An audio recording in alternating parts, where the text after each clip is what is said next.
حرمت رسول پہ جان بھی قربان ہے، حرمت رسول پہ جان بھی قربان ہے۔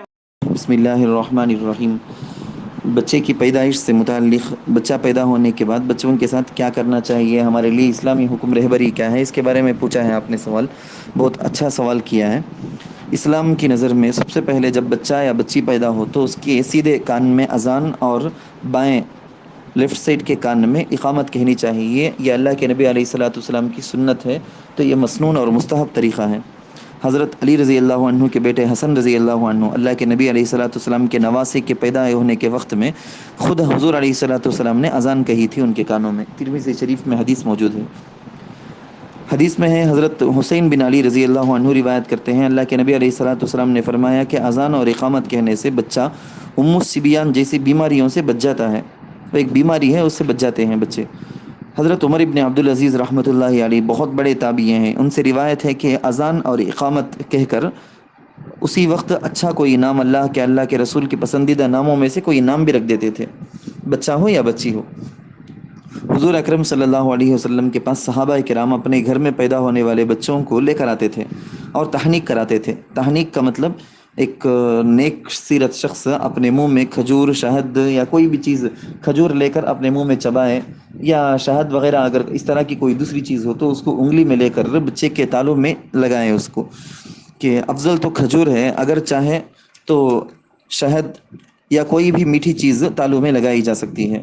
حضرت ابو طلحہ رضی اللہ عنہ کے گھر بیٹا ہوا تو ان کے ساتھ اللہ کے نبی، اس بچے کے ساتھ اللہ کے نبی علیہ الصلوۃ والسلام نے ایسا ہی کیا کہ خود چبا کر بچے کے منہ میں لگایا، منہ کھولا تو تھوڑا سا حصہ اندر ڈالا کہ بچے کے پیٹ تک یہ برکت کی چیز پہنچے، تھوڑا سا حصہ بچے کے پیٹ تک پہنچے سیال لکوڈ کی طرح۔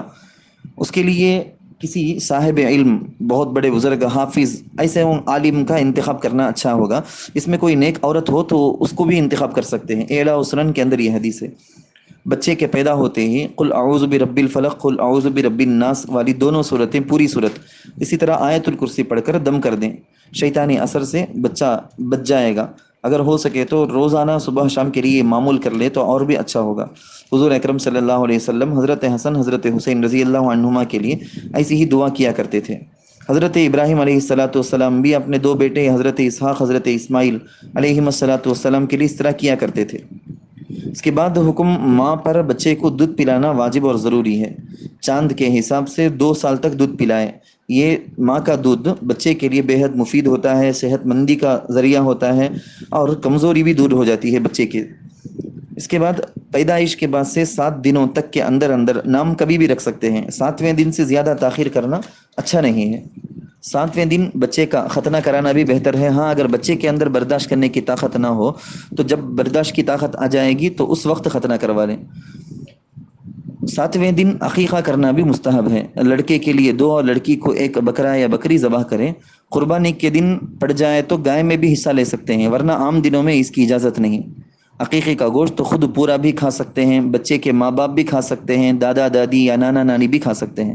اگر خاندان بڑا نہ ہو تو بہتر یہ ہے کہ قربانی کی طرح اس کے گوشت کو بھی 3 حصوں میں تقسیم کر کے 1 حصہ اپنے کھانے کے لیے، دوسرا حصہ دوست احباب رشتہ داروں کے لیے، تیسرا حصہ غریبوں کے لیے کر دینا مستحب ہے۔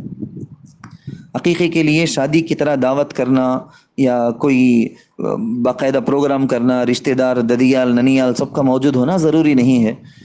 قربانی کے دن متعین ہے، مگر عقیقے کے لیے سال بھر میں کبھی بھی، یہ بچے کے پیدا ہونے کے 7ویں دن، وہ کون سا بھی دن ہو کر سکتے ہیں۔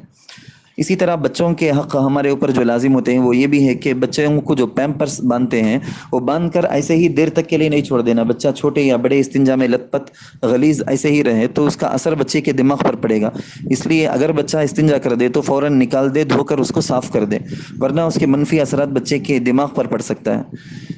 بچے کا پہلا مدرسہ چونکہ ماں کی گود ہے، لہٰذا ماں کو اور گھر کے دیگر افراد کو سنت کی پابندی، گناہوں سے بچنے، مسنون دعاؤں کے، گھر میں داخل ہونے، باہر جانے، استنجا کو جانے آنے، کھانے سے پہلے، سونے سے پہلے، کھانے کے بعد، سونے کے بعد کی دعاؤں کا اہتمام کرنا چاہیے۔ گھر میں دینی تعلیم کی بھی عادت ڈالنی چاہیے۔